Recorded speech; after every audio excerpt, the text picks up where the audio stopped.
दोस्तों विंटर का season flowering season होता है जिसमें एक से बढ़कर एक सुंदर सुंदर फ्लावर खिले रहते हैं। परमानेंट गुड़हल के साथ साथ आपको सीजनल में पिटोनिया तक देखने को मिलते हैं और लगातार ये खिलते रहते हैं।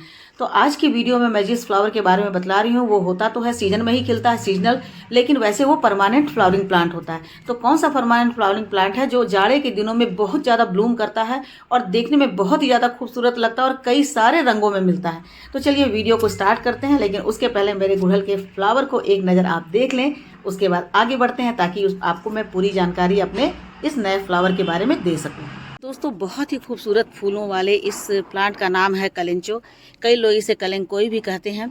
ये एक सर्दियों का प्लांट है, मतलब नवंबर से लेकर के और जून जुलाई तक इसकी फ्लावरिंग लगातार ऐसे ही होती रहती है। एक बार यदि ये प्लांट खिल जाता है तो फिर महीनों इसके फ्लावर इसी तरह से खिले रहते हैं। इसमें गुच्छों में बर्ड्स बनते हैं और हर टहनी के बीच से, हर पत्तों के बीच से एक इसका स्टॉक निकलता है और उसमें ढेर सारे फ्लावर बड बने होते हैं और धीरे धीरे वो खिलते रहते हैं और महीनों तक खिले रहते हैं। एक बार यदि एक स्टॉक बन जाता है तो करीब करीब 2.5 से 3 महीने तक इसके ये फ्लावर जो हैं वो खिले रहते हैं। ये कई सारे रंगों में पाए जाते हैं, बहुत ही ब्राइट कलर के होते हैं, जैसे ऑरेंज है, पिंक है, रेड तो है ही, लाइट ऑरेंज है, उसके अलावे पर्पल कलर के हैं। और इसकी 2 वैरायटी होती है, देसी वैरायटी और हाइब्रिड वैरायटी। मेरे पास हाइब्रिड वैरायटी के 2 कलर हैं। एक तो लाइट ऑरेंज कलर का ये है जिसे मैंने कटिंग से ग्रो किया है और अब इसमें फ्लावर बड बनने लगे हैं, और दूसरा ये रेड कलर का है। एक था मेरे पास, मैंने उसे कटिंग करके 2 से 3 बना लिया है। और दूसरा ये है रेड कलर का, ये जो देसी कलेंचो है, तो इसे भी बहुत ही आसानी से आप लगा सकते हैं। सर्दियों के दिनों का ही ये फ्लावर है मेनली। अभी ये बहुत अच्छे से ब्लूम करता है और लगातार 3-4 महीने तक लगातार ऐसे ही खिला रहता है। ये सकुलेंट वैरायटी का है, इसलिए इसमें बहुत ज़्यादा पानी की ज़रूरत नहीं होती है और न ही बहुत ज़्यादा धूप की ज़रूरत होती है। आप इसे 2 घंटे की धूप भी दिखा सकते हैं और एक बार फ्लावर यदि इस पर खिल गया है तो उसके बाद आप इसे इंडोर भी रख सकते हैं। इंडोर रखने पर भी इसके फ्लावर ख़राब नहीं होते हैं। पानी का इसमें बहुत ज़्यादा ख्याल रखना पड़ता है, यानी कि टॉप सॉइल 2 इंच की जब तक न सूख जाए तब तक इसमें पानी नहीं डालना होता है।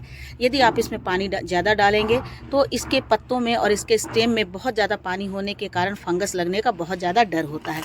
इसलिए इस पर हर 15 से 20 दिन में या हर 15 दिन में आपको एक बार फंगीसाइड का स्प्रे करना है।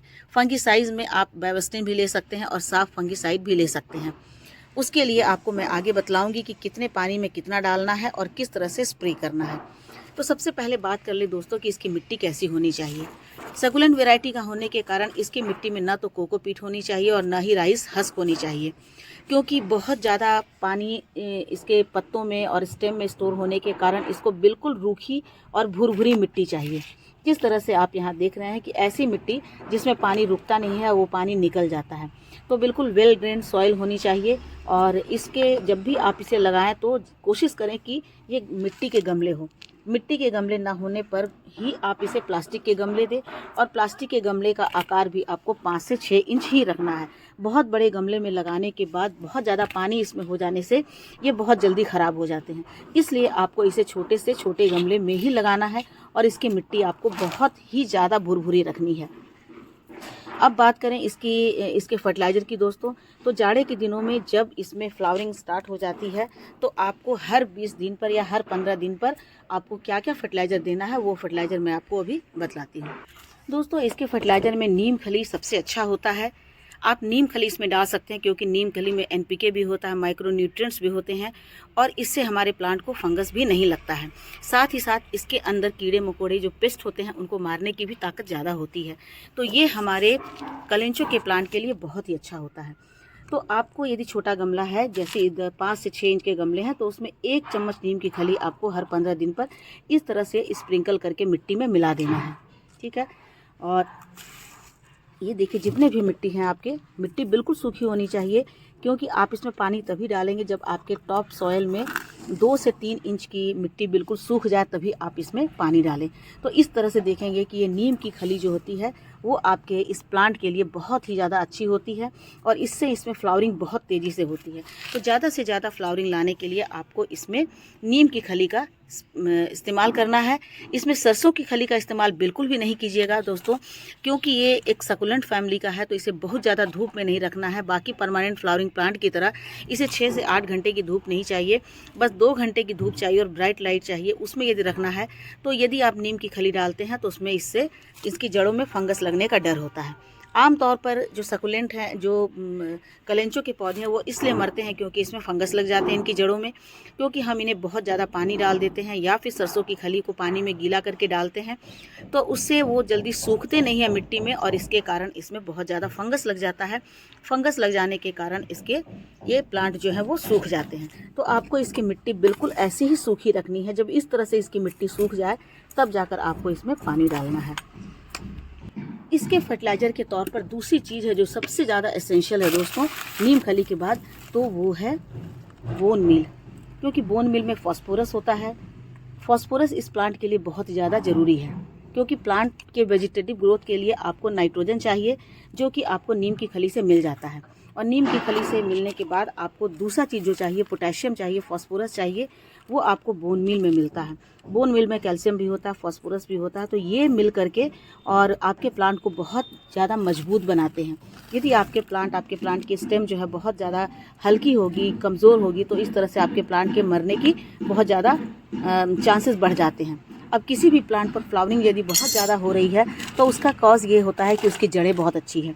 तो जड़ों को मजबूत करने के लिए हमें क्या करना है, फास्फोरस भी देना है और साथ ही साथ ऐसे चीज़ देना है जिसमें नाइट्रोजन हो।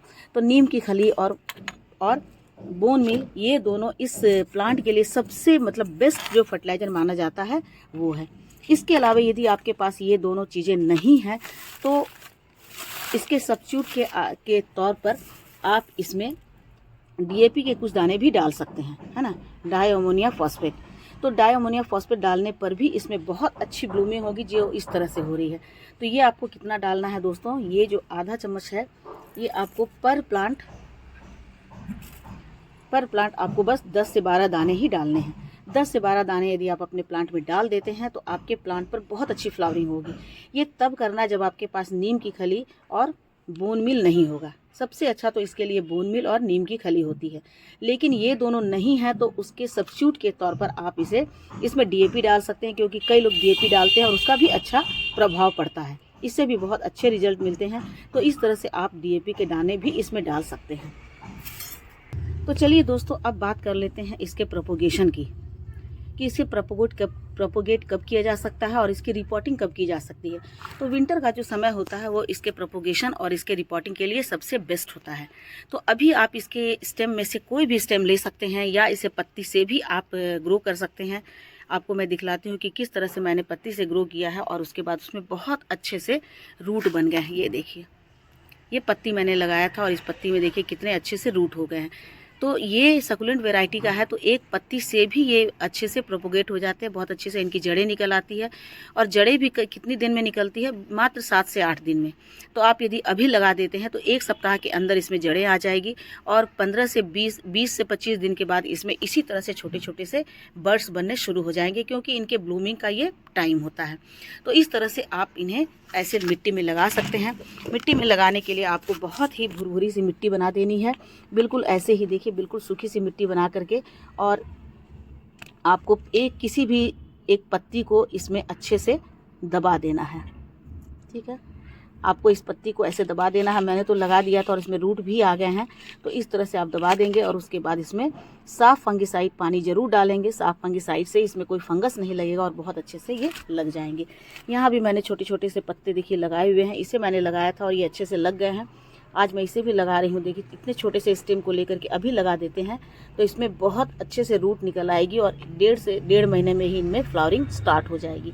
तो बस ध्यान देना है कि लगाने के लिए आपको इसी तरह से भुरभुरी मिट्टी लेनी है, ताकि वह मिट्टी सौगी नहीं हो और न ही वो मिट्टी बहुत ही हार्ड हो। तो बहुत ही सॉफ्ट मिट्टी हो और बहुत ही भुरभुरी मिट्टी हो, उसमें आसानी से आपके ये प्लांट लग जाएंगे। और उसके बाद आपको इसमें फंगिसाइड पानी डाल देना है।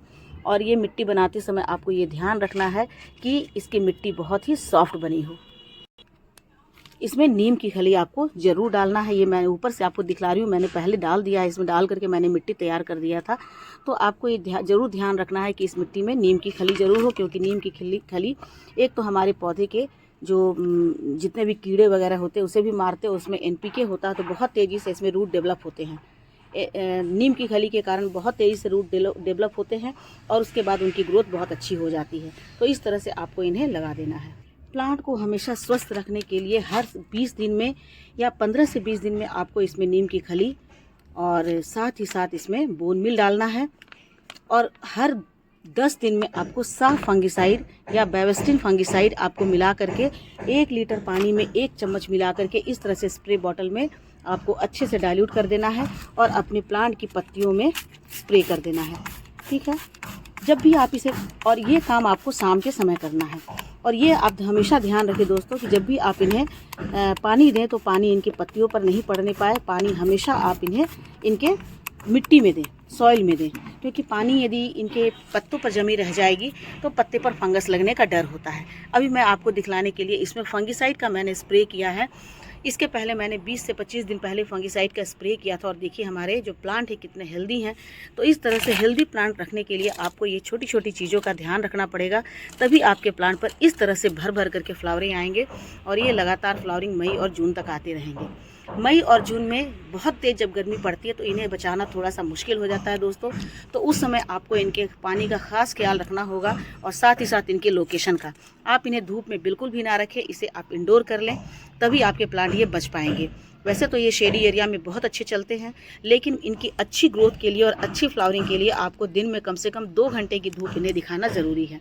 लेकिन जब इस तरह से फ्लावरिंग पर आ जाते हैं तो आप इन्हें 1 सप्ताह 10 दिन के लिए इन्हें इंडोर भी रख सकते हैं, ड्राइंग रूम में भी रख सकते हैं।